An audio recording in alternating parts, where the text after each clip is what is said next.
नमस्कार, श्री स्वामी समर्थ. आजचा दिवस स्पेशल होता, त्यामुळे आज मी एक जेवणाचा जंगी बेत बनवणार होते.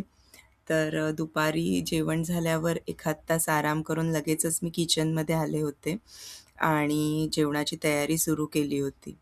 अ, कसं होतं, की खूप पाहुणे येणार असतील किंवा खूप असा मोठा मेनू बनवायचा असेल, तर मी प्रेफर करते, की जेवढं आदल्या दिवशी तयारी करून ठेवता येईल, तेवढी तयारी मी करून ठेवते.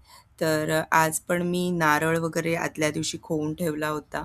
वाटण बनवलं होतं आणि इव्हन जेवण करताना सुद्धा मी जेव्हा जास्त प्रमाणात बनवायचं असेल, किचन अप्लायन्सेस जे युजुअली आपण वापरत नाही, ते सगळे वापरायला काढते. जसं की फूड प्रोसेसर असेल, मायक्रोवेव्ह, एअर फ्रायर वगैरे. त्याच्याने ना कामं खूप सोपी होतात, पटापट होतात आणि जास्त दमायला होत नाही. त्यामुळे मग कोणी मदतीला नसेल, की हे किचन गॅजेट्स खूप कामी येतात. तर इकडे मी फोडणी करत होते. अ, बाकीची पण तयारी सगळी माझी चालू होती. बराचसा स्वयंपाक हा झाला होता आणि त्याच्यानंतर मग किचनची बाकीची आवराआवर मी करत होते. किचन डिपार्टमेंट हे पूर्ण माझ्याकडे असतं.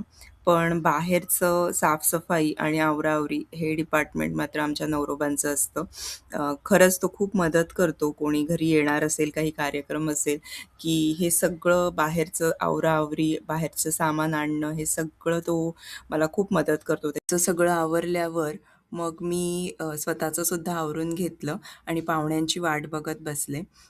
तर आजचे पाहुणे आले होते. आज मी घरी आईला बोलावलं होतं.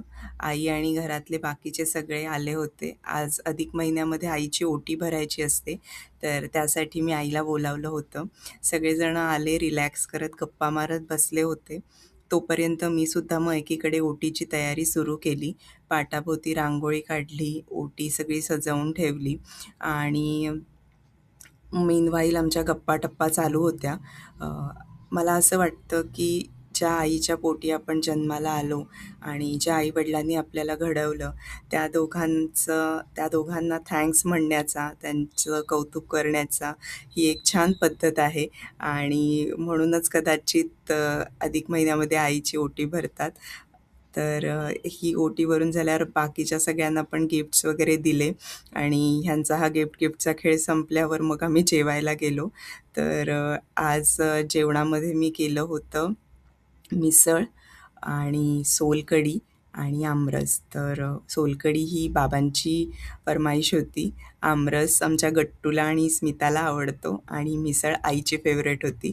तर असं सगळ्यांच्या आवडीचं जेवण बनवलं होतं. सगळे गप्पा मारत आम्ही जेवणाची तयारी करत होतो. इकडे आई आणि स्मितासुद्धा मला मदत करत होत्या.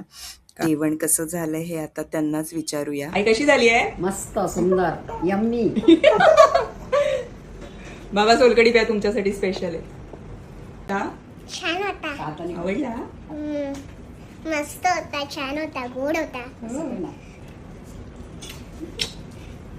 मजा मस्करी करत गप्पा मारत आम्ही सगळेजण जेवलो. खूप बरं वाटलं, खूप छान वाटलं. तर असा होता आमचा आजचा दिवस. तुम्हाला हा व्लॉग कसा वाटला नक्की सांगा. आवडल्यास लाईक, कमेंट, शेअर, सबस्क्राईब करायला विसरू नका. बाय.